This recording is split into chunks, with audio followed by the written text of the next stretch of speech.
नमस्ते, good afternoon. कैसे हैं आप सब लोग? My 12th class favourite students, wonderful. आप लोग इंतज़ार कर रहे हैं आपके बोर्ड की डेट शीट्स का। डेफिनेटली फटाफट टाइम टेबल आएगा। मार्च मिड या अप्रैल फर्स्ट वीक में बराबर से एग्ज़ाम स्टार्ट हो जाएंगी और प्रॉपर 40 मार्क्स का पेपर होगा। उसके पहले बोर्ड प्रैक्टिकल्स भी होंगे जिसमें आपका प्रोजेक्ट चेक होगा, वाइवा होगा और बहुत सारी चीज़ें होंगी। मतलब इसका ये है कि अब आपको सीरियसली, सिंसियरली अपनी पढ़ाई पे फोकस करना चाहिए। इसीलिए बहुत सारे स्टूडेंट्स की डिमांड पर मैं एनपीओ के तुरंत बाद लेके आया हूँ कैश फ्लो स्टेटमेंट। बेटा आप सोचोगे कि यार सर ने ऐसा क्यों किया? एनपीओ के बाद पहले प्रॉपरली अगर पार्टनरशिप, रिटायरमेंट, डेथ डिसोल्यूशन करा देते तो कितना अच्छा रहता है। लेकिन बिल्कुल सही बात है आपकी। बच्चों की डिमांड है कि सर ज़्यादातर प्रॉब्लम हमको कैश फ्लो में आ रही है, तो पहले अगर आप कैश फ्लो करा दें तो एक बार हमारा एक बहुत बड़ा चैप्टर जिसका वेटेज की बोर्ड एग्जामिनेशन में काफ़ी अच्छा 8 मार्क का वेटेज है वो हम प्रॉपरली कर पाएँ। ठीक है बेटा। So cash flow statement as per AS3 revised, Accounting Standard 3 revised, Accounting Standard 3 issued by ICAI, Institute of Chartered Accountants of India। Revised इसलिए लिखा है कि AS3 जो ओरिजिनली बना था उसमें कुछ मॉडिफिकेशंस किए गए, उसके बाद इसको चेंज करके AS3 रिवाइज्ड नाम दिया गया। तो कुछ प्रोफार्मा, कुछ अजम्पशंस, कुछ टेक्निकल चेंजेस किए गए। वो चेंजेस क्या हैं वो अपन अब यहाँ पर डिस्कस करेंगे। हमारा जो कैश फ्लो स्टेटमेंट है उसको समझने के लिए आपको सबसे पहले ये समझना चाहिए कि ये जो टॉपिक है ये 3 शब्दों से बना है मेरे दोस्तों। एक वर्ड है कैश, राइट, एक वर्ड है फ्लो और एक वर्ड है स्टेटमेंट। Very good. ये तीनों शब्दों का अगर अलग अलग मतलब समझ लिया जाए जल्दी से तो आपको पूरा का पूरा कैश फ्लो स्टेटमेंट प्रॉपरली समझ आ जाएगा। यहाँ पर कैश का मतलब क्या है दोस्तों? कैश को यहाँ पर लिमिटेड या नैरो सेंस में, संकुचित विचारधारा में नहीं देखना है। यहाँ पर कैश का मतलब है cash and cash equivalents. Yes, सही पहचाना आपने, ऑलरेडी पढ़ा हुआ है बैलेंस शीट के फॉर्मेट में, रेशियो एनालिसिस में। Cash and cash equivalent current assets में चौथे नंबर पे आते हैं। Number 1 current investment, number 2 inventories, number 3 trade receivables, number 4 cash and cash equivalents. इन दोनों को साथ में रख के और इनका अलग अलग क्या मतलब है आओ समझते हैं। देखिए, कैश का मतलब है हार्ड कैश जो आपकी जेब में रखा है, कैश इन हैंड, और आपका वो पैसा जो बैंक में रखा है, demand deposits with bank. Bank में रखा हुआ रुपया भी ऑलमोस्ट कैश के बराबर ही होता है, जब चाहे निकाल ले। एटीएम की सुविधा है, 24 आरटीजीएस एनईएफटी की फैसिलिटी है। तो कैश इक्विवेलेंट अलग है और कैश अलग है। कैश मतलब जिसको आप तुरंत कैश में कन्वर्ट कर सके या ऑलरेडी जो लिक्विड फॉर्म में आपके हाथ में है। कैश इक्विवेलेंट का मतलब है जिसे आप कैश में immediately with in 3 months convert कर सकते हैं। जैसे चेक इन हैंड, जितने भी चेक्स आपके पास कस्टमर्स से मिले हैं या कई पार्टी से मिले हैं, बस उन्हें बैंक में डिपॉजिट करने भर की देर है। Cash equivalents are those short term highly liquid assets which can be converted into known amount of cash at any point of time। दोस्तों, ये मेरे बहुत ही फेवरेट प्रोफेसर खोसला साहब की डेफिनेशन है और इतना अच्छा पढ़ाते हैं वो। जब वो पढ़ाते हैं तो इतने एनर्जी से भरे हुए होते हैं। और आपको पता होगा TS गरेवाल की बुक में खोसला साहब का एक अपना वजूद है, अपनी इम्पॉर्टेंस है। तो हमारी 2-3 बार वर्कशॉप खोसला साहब ने लिए और इतना अच्छे से उसको बताया कि हमारे भी अंदर रग रग में वो चीज़ बैठ गई है। Cash equivalents are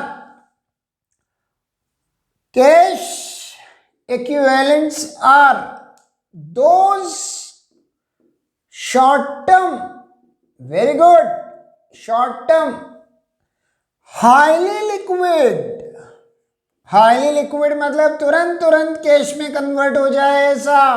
short term मतलब less than 1 year. Short term highly liquid assets और investments which can be, very good, which can be converted into known amount of cash, known amount of cash without any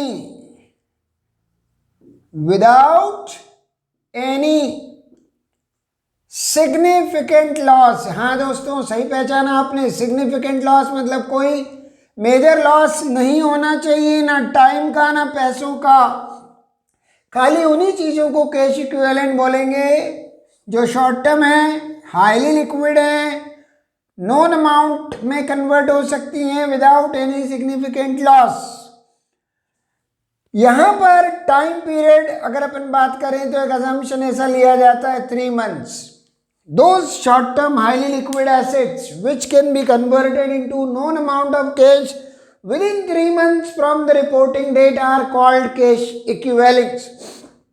तो current asset में liquidity period 1 साल होता है। 1 साल के अंदर अंदर जिनको हम लिक्विडेट कर सकें वो करंट एसेट, जिन्हें 6 months के अंदर अंदर हम लिक्विडेट कर सकें वो लिक्विड एसेट्स, और जिन्हें हम ऑन द स्पॉट बिना किसी समय और पैसे की बर्बादी के कैश में कन्वर्ट कर सकें वो कैश इक्विवेलेंट्स।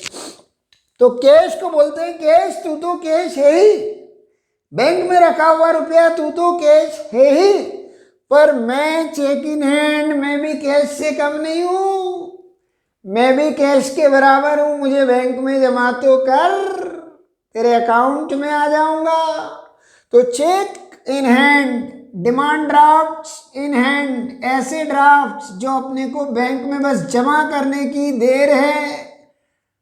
और करंट इन्वेस्टमेंट्स यहां पर बाय डिफॉल्ट लिया जाएगा marketable securities, those investments in stock market, government bonds और scheduled investments which can be converted into known amount of cash within 3 months from reporting date are called cash equivalent। तो मेरे प्यारे दोस्तों, आज के बाद जब भी कैश फ्लो के सेंस में कैश की बात आए तो सिर्फ कैश मत बोलना, cash and cash equivalent term use करना। Flow, very good. दूसरा इंपॉर्टेंट टॉपिक है फ्लो। फ्लो में लेमन भाषा में बात करें, आम आदमी की भाषा में, तो फ्लो 2 टाइप का है, इनफ्लो, आउटफ्लो। जो पैसा मेरे बिजनेस में आ रहा है वो इनफ्लो, जो मेरे बिजनेस से जा रहा है वो आउटफ्लो।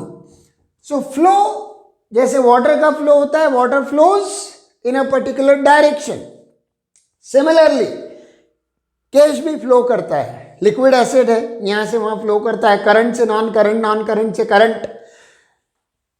फ्लो का मतलब है इनफ्लो आउटफ्लो, पैसे आना जाना। लेकिन एक इंपॉर्टेंट बात यह है कि हम कैश फ्लो स्टेटमेंट के एंगल से कैश का फ्लो तभी मानते हैं जब हमारे कैश और कैश इक्विवेलेंट के ओपनिंग और क्लोजिंग बैलेंस में चेंज हो सकता है। मतलब any transaction which is capable of changing in the position of cash and cash equivalent is called cash equivalent, cash flow। तो मतलब इस ट्रांजैक्शन के पहले और इस ट्रांजैक्शन के बाद मेरे कैश पोजीशन में अगर बदलाव आता है, चेंज आता है, तो मैं उसे कहूंगा कैश फ्लो हो रहा है। जैसे फॉर एग्जाम्पल बहुत सी बार ऐसा सवाल पूछने में आता है कि कैश में रखा हुआ जो बैलेंस है अगर मैं उसे बैंक में डिपॉजिट करूं, या बैंक में रखा हुआ रुपया अगर मैं कैश में लेके आऊं, तो क्या इसमें कैश का फ्लो हो रहा है? तो आंसर है नहीं, क्योंकि क्या कैश, क्या बैंक, क्या चेक इन हैंड, क्या ड्राफ्ट, क्या करंट इन्वेस्टमेंट, ये सब कैश एंड कैश इक्विवेलेंट परिवार के मेंबर हैं। अगर इनमें आपस में इधर मैं रख देता हूं कैश इक्विवेलेंस। अगर हम अपना रुपया, अपना बैंक बैलेंस कैश इक्विवेलेंट में लगाएं या इधर से पैसा इधर आए, तो वो तो सेम फैमिली में ही आना जाना हो रहा है। कैश बैंक में गया, कैश कम हो जाएगा, बैंक बढ़ जाएगा। चेक बैंक में लगाया तो कैश इक्विवेलेंट कम हो जाएगा, बैंक बैलेंस बढ़ जाएगा, तो इसमें फ्लो नहीं होता। एक क्वेश्चन है प्यारे बच्चों, नोट कर लेना, when does cash flow arise? So cash flow arises only when, क्या बात है, मजा आता है, इसको बोलने में बहुत मजा आता है। Cash flow arises only when there is a change in the balance of cash and cash equivalent after that transaction. Suppose मेरे पास उस ट्रांजेक्शन के पहले 100 रुपए थे और उस ट्रांजेक्शन के बाद भी मेरे पास 100 रुपए ही रहे, तो कैश का फ्लो नहीं हुआ है। तो जब मैं कैश इक्विवेलेंट से किसी दूसरे ग्रुप में इंटरेक्ट करूंगा, जैसे मैंने मशीन खरीदी, चेक से पैसा दिया, अब दो अलग अलग ग्रुप में इंटरेक्शन हो रहा है, कैश एंड कैश इक्विवेलेंट कम हो रहा है और नॉन करंट एसेट बढ़ रही है, तो ये मेरा कैश एंड कैश इक्विवेलेंट जो कम हुआ ये कहलाएगा आउटफ्लो ऑफ कैश। मान लीजिए मैंने पुरानी मशीन बेची, पैसे आए, नॉन करंट एसेट कम होगा, कैश एंड कैश इक्विवेलेंट बढ़ जाएगा, ये हो गया इनफ्लो ऑफ कैश। मैंने अपनी कंपनी के शेयर्स इशू किए फॉर कैश टू पब्लिक, जब मैं शेयर इशू करूंगा पैसे आएंगे, मेरा बैंक बैलेंस बढ़ेगा और मेरी शेयर कैपिटल भी बढ़ेगी, राइट? तो इसमें भी कैश का फ्लो हुआ है। सो कैश फ्लो कब माना जाएगा, काफी अच्छे से समझ में आ गया होगा आपको। बस सिर्फ एक शर्त ध्यान में रखनी है, हाथ में रख लो कैश एंड कैश इक्विवेलेंट का बैलेंस। अगर उस ट्रांजैक्शन से ये बैलेंस बदलता हो तो कैश फ्लो हो रहा है, नहीं बदलता तो नहीं हो रहा। जैसे आपके कोर्स में, कंपनी अकाउंट्स में, शेयर्स में और डिबेंचर्स में एक टॉपिक है, issue of shares for the consideration other than cash, barter system. जब हम किसी कंपनी से एसेट खरीदते हैं और पैसा देने की जगह हम उनको अपने शेयर्स ऑफर करते हैं, तो हम एसेट ले रहे हैं, शेयर्स दे रहे हैं, कैश का कोई रोल नहीं, ट्रांजैक्शन तो हुआ मगर कैश एंड कैश इक्विवेलेंट को खबर भी नहीं लगी कि कोई ट्रांजैक्शन हुआ है। ऐसे ट्रांजैक्शन जिनमें कैश का फ्लो नहीं होता बच्चों, वो कैश फ्लो स्टेटमेंट में नहीं आता। कैश फ्लो स्टेटमेंट, स्टेटमेंट का क्या मतलब है? स्टेटमेंट का मतलब है systematic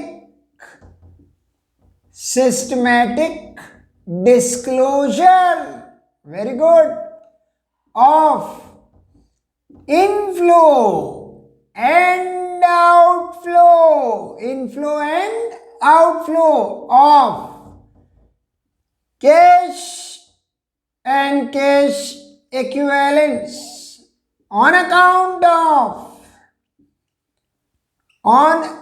of or due to, ऐसा भी बोल सकते हैं, due to number 1 operating activities, number 2 investing activities and number 3 financing activities. क्या बात है, बहुत बढ़िया।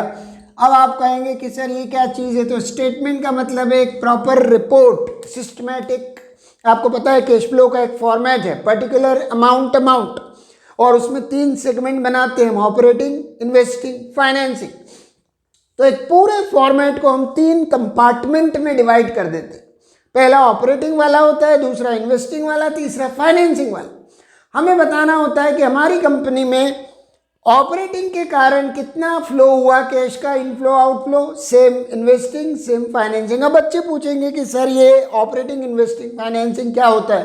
तो बेटा फरवरी 8 या 9 तारीख को अगर आप बैठे हो तो मुझे लगता है कि थोड़ा बहुत अंदाज़ा तो आपको होगा, चाहे आपने क्लासेस अटेंड की हो ना की हो, थोड़ी बहुत थ्योरी पढ़ी होगी तो आपको थोड़ा बहुत आइडिया होगा। मैं तो बता ही रहा हूँ, लेकिन अब थ्योरी पढ़ना, खुद से नोट्स बनाना, ये भी हमारी जिम्मेदारी है।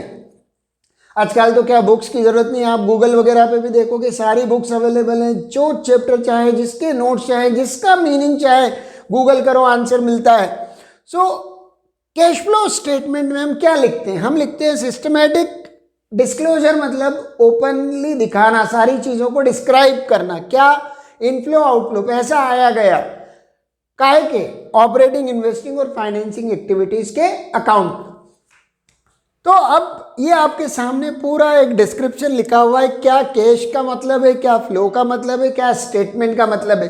तो आप इसके बेसिस पर आकर डेफिनेशन बना लेते हैं।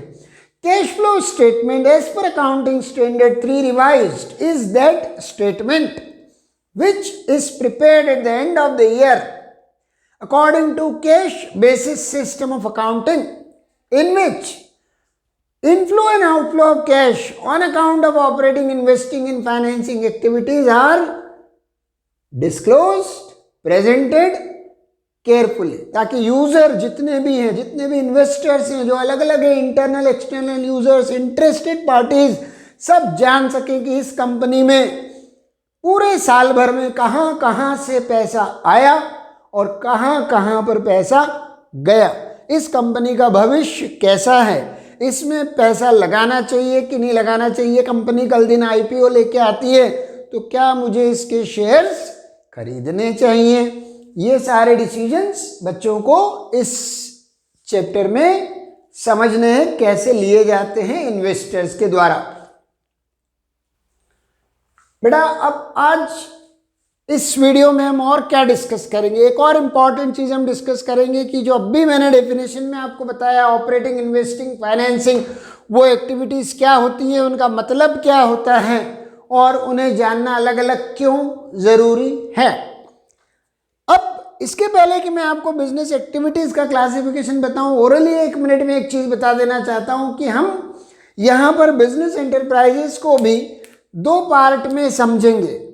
एक होती है फाइनेंशियल एंटरप्राइजेस और एक होती है non financial enterprises. Financial enterprises are those enterprises which are engaging in financing activities, granting of loans, accepting deposits, investing money into mutual funds, मतलब उनका फाइनेंशियल एक्टिविटीज से रिश्ता है। जैसे कोई भी bank, SBI, HDFC, ICICI bank, Birla sun life, any mutual fund company, right, ये सारी वो फाइनेंशियल एंटरप्राइजेज हैं जिनका कहीं ना कहीं रिश्ता फाइनेंसिंग एक्टिविटी से है। अब क्या होगा, दूसरा है नॉन फाइनेंशियल। नॉन फाइनेंशियल मतलब which do not deal in taking loan, giving loan, accepting deposits, no, ये उनका बिजनेस नहीं, money is not their business, they are इधर ट्रेडर और मैन्युफैक्चरर्स ऑफ गुड्स और सर्विसेज, जैसे ITC, Reliance, right, Reliance capital की बात मत करना, रिलायंस इंडस्ट्रीज जो अदर देन कैपिटल काम करती हैं, Hindustan Unilever limited, Bajaj motors, Infosys, Wipro, ये सारी वो कंपनीज हैं जो कुछ ना कुछ प्रोडक्ट बना के बेचती हैं या खरीद के बेचती हैं। ये नॉन फाइनेंशियल हो गई। अब कुछ एक्टिविटीज़ ऐसी होती हैं जो फाइनेंशियल एंटरप्राइजेस के लिए अगर ऑपरेटिंग है तो नॉन फाइनेंशियल के लिए वो कुछ और हो जाएंगी, जैसे इन्वेस्टिंग या फाइनेंसिंग हो जाएंगी। फॉर एग्जांपल, अगर मैं HDFC बैंक हूँ तो मैं अपने कस्टमर्स को जो लोन देता हूँ वो मेरी ऑपरेटिंग एक्टिविटी है, मेरा डे टू डे का काम है, और उस पर मैं जो उनसे ब्याज लेता हूँ वो भी मेरी ऑपरेटिंग इनकम है, मेरा डे टू डे इनकम है।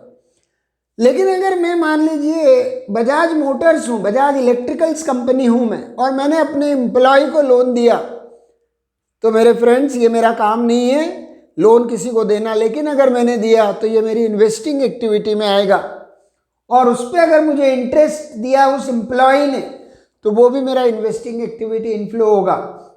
तो अपने को थोड़ा इस चैप्टर में आगे जाने के बाद इस चीज़ पे भी गौर करना पड़ेगा कि फाइनेंशियल एंटरप्राइजेस का क्या नेचर होता है, वो क्या काम करती हैं, उनकी कोर एक्टिविटी क्या है, नॉन फाइनेंशियल एंटरप्राइजेस क्या होती हैं, उनकी कोर एक्टिविटी क्या है, उनका क्या नेचर है।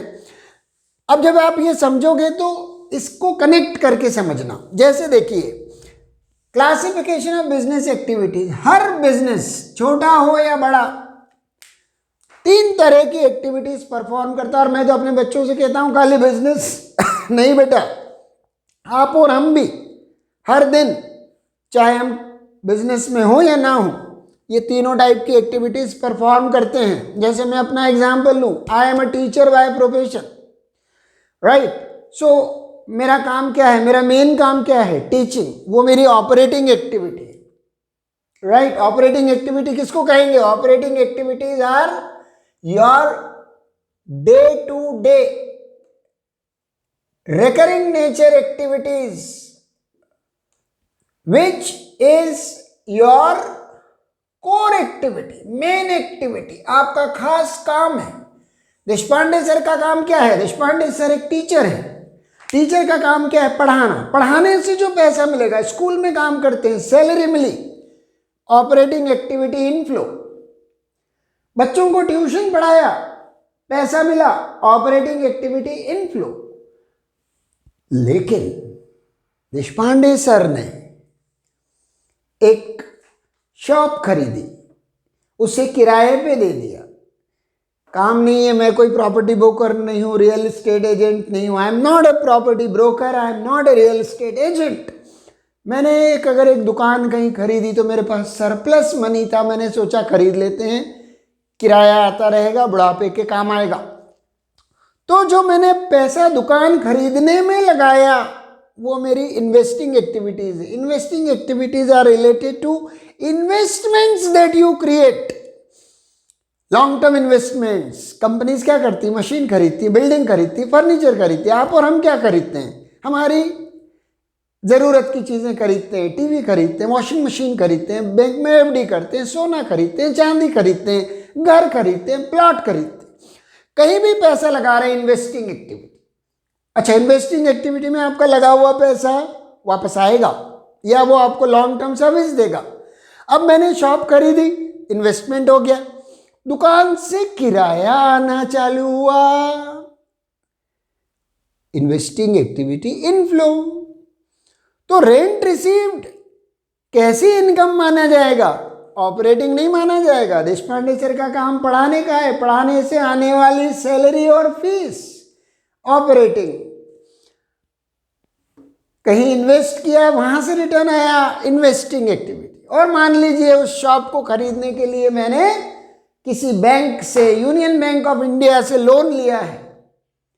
तो लोन लेना, अरेंजमेंट ऑफ फंड्स, पैसे की जुगाड़ करना। दुकान 50 लाख की आ रही थी, मेरे पास अपने खुद के 10 लाख ही थे, 40 लाख कम पड़ रहे थे, मैंने बैंक से लोन ले लिया, फाइनेंसिंग एक्टिविटी। तो मिस्टर देशपांडे ने 3 एक्टिविटीज परफॉर्म की, बच्चों को पढ़ाया, स्कूल में पढ़ाया, पैसे आए ट्यूशन फीस के, सैलरी के, ऑपरेटिंग।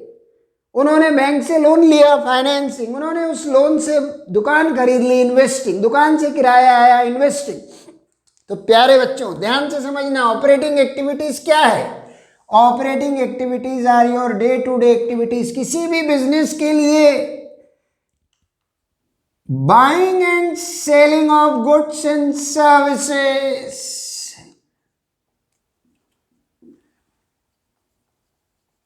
टेंजिबल प्रोडक्ट्स में डील करते हो तो गुड्स, इंटेंजिबल प्रोडक्ट में डील करते हो तो सर्विसेज, दोनों में करते हो तो दोनों। बाइंग में पैसा खर्च होगा, ऑपरेटिंग आउटफ्लो। सेलिंग से पैसा आएगा, ऑपरेटिंग इनफ्लो, इसमें पैसा जाएगा।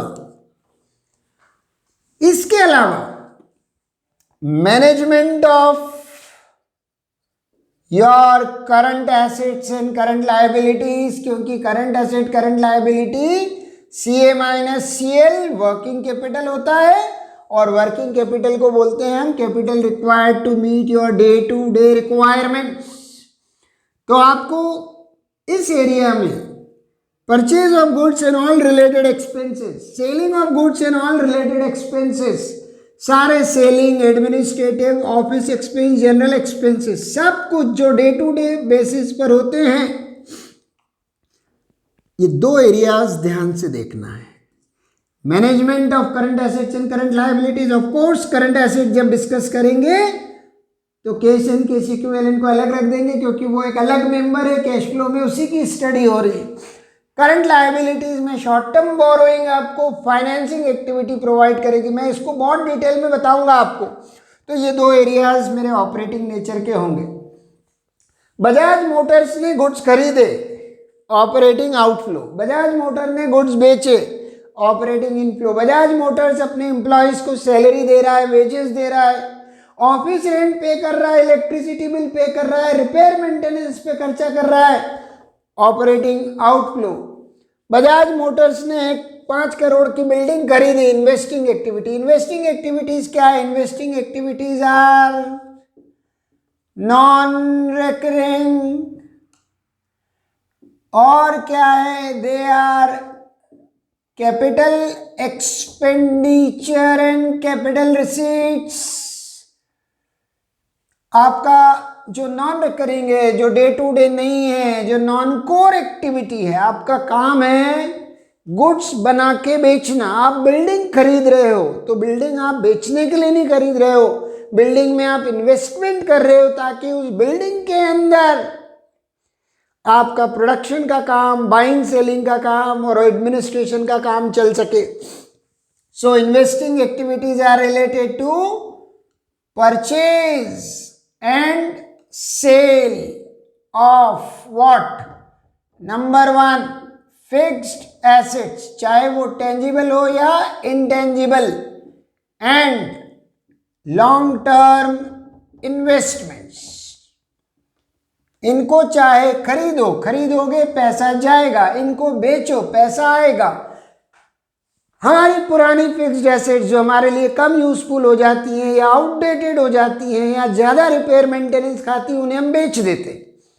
तो मैंने अपनी पुरानी मशीन बेची, पैसा आया, इन्वेस्टिंग इनफ्लो।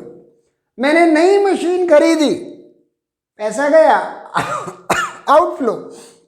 मैंने कहीं दुकान खरीदी है, पैसा गया, दुकान से किराया आया, इनफ्लो। मतलब क्या कहना चाह रहा हूं मैं? Any income from investing activities, directly जो इन्वेस्टिंग एक्टिविटी से जनरेट हो रही है वो भी यहीं पर आएगी। रेंट रिसीव्ड, कमीशन रिसीव्ड पे अपन डिस्कशन करेंगे। Rent received, interest received, dividend received, etcetera etcetera, all will fall under investing activity. तो अब आप समझ गए होंगे बैलेंस शीट में एसेट साइड पर नॉन करंट एसेट जितने भी हैं सब इन्वेस्टिंग एक्टिविटी का एक हिस्सा बनने वाले हैं।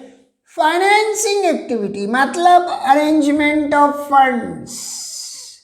आप में से जो बच्चे अच्छे से बिजनेस स्टडीज पढ़ते हैं उन्होंने business studies part 2 chapter 1 financial management पढ़ा होगा।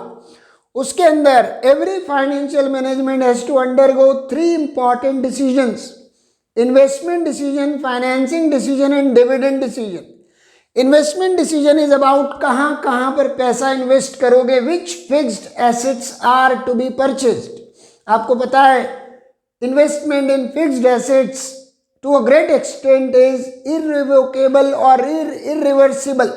मतलब एक बार अगर आपने कोई मशीन खरीद ली और 2 दिन बाद आपको समझ में आया या 2 महीने बाद समझ में आया कि ये मशीन तो मेरे काम की नहीं है, तो उसे बेचने जाओगे, नुकसान होगा। तो इन्वेस्टमेंट डिसीजन बहुत सोच समझ के लेना पड़ते हैं। इसलिए ये मैनेजमेंट का एक अहम फंक्शन है, इम्पॉर्टेंट ड्यूटी है ये पता लगाना कि कहाँ इन्वेस्ट करना है। लेकिन इन्वेस्ट करने के लिए पैसा कहाँ से लाओगे? तो फाइनेंसिंग एक्टिविटीज़ आपको फंड प्रोवाइड करती है इन्वेस्टिंग के लिए भी, और फाइनेंसिंग एक्टिविटीज़ आपको फंड प्रोवाइड करती है ऑपरेटिंग के लिए भी। यानी जब आप अरेंजमेंट ऑफ कैपिटल करते हैं, जैसे इशू ऑफ शेयर्स, आपने शेयर इशू किए, पैसा आया, डिवेंचर्स इशू किए, पैसा आया, राइट। लोन लिए आपने कहीं से, लोन टेकन, पैसा आया। अब पैसा आया तो वापस भी करना पड़ता है। रिडम्पशन ऑफ शेयर्स या buyback of shares, redemption of debentures, loan repayment, इन सब में पैसा जाएगा। अगर इन सब में पैसा आता है तो फाइनेंसिंग इनफ्लो, पैसा जाता है तो फाइनेंसिंग आउटफ्लो। लेकिन ये चीजें आपको फ्री ऑफ कॉस्ट नहीं मिलती।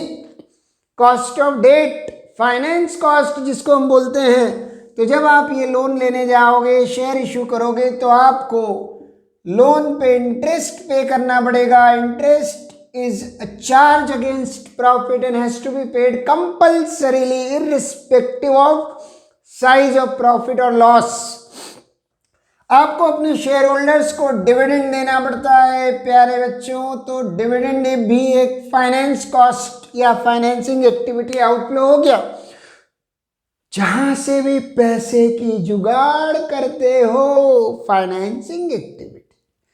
उस पैसे का कहाँ इस्तेमाल करते हो, या तो इन्वेस्टिंग या ऑपरेटिंग। उसका कुछ पोर्शन जाता है बिल्डिंग मशीन फर्नीचर में, कुछ जाता है करंट एसेट्स को डेवलप करने में या करंट लायबिलिटीज को पे ऑफ करने में। तो आप इतना पढ़ के रखिए। अगले लेक्चर में मैं थोड़ा सा 15 मिनट का समय आपसे ज़्यादा लूँगा, 45 मिनट्स का टाइम लूँगा, ताकि मैं आपको एक प्रॉपर क्वेश्चन क्लासिफिकेशन का करके दिखाऊं कि कौन सी एक्टिविटी को ऑपरेटिंग, इन्वेस्टिंग, फाइनेंसिंग किस तरह से माना जाता है फाइनेंशियल और नॉन फाइनेंशियल एंटरप्राइजेस के लिए। दूसरा, हम एक क्वेश्चन डायरेक्ट मेथड का करके देखेंगे। मुझे पता है यार डायरेक्ट मेथड कोर्स में नहीं है सोच रहे हो क्यों पढ़ा रहे हैं, लेकिन डायरेक्ट मेथड से होके गुजरता है रास्ता इनडायरेक्ट मेथड का, तो उस गली में से जाना तो पड़ेगा। तो अपन वहां जाएंगे इनडायरेक्ट मेथड को समझने के लिए, डायरेक्ट मेथड समझेंगे और फटाफट क्वेश्चन स्टार्ट कर देंगे। तो मेरी उम्मीद है कि जो मेरा परसों आने वाला है 12th क्लास का वीडियो यानी फ्राइडे को, उसमें मैं आपको कैश फ्लो के सवाल करके दिखाना शुरू कर दूंगा। बने रहिए। Thank you very much.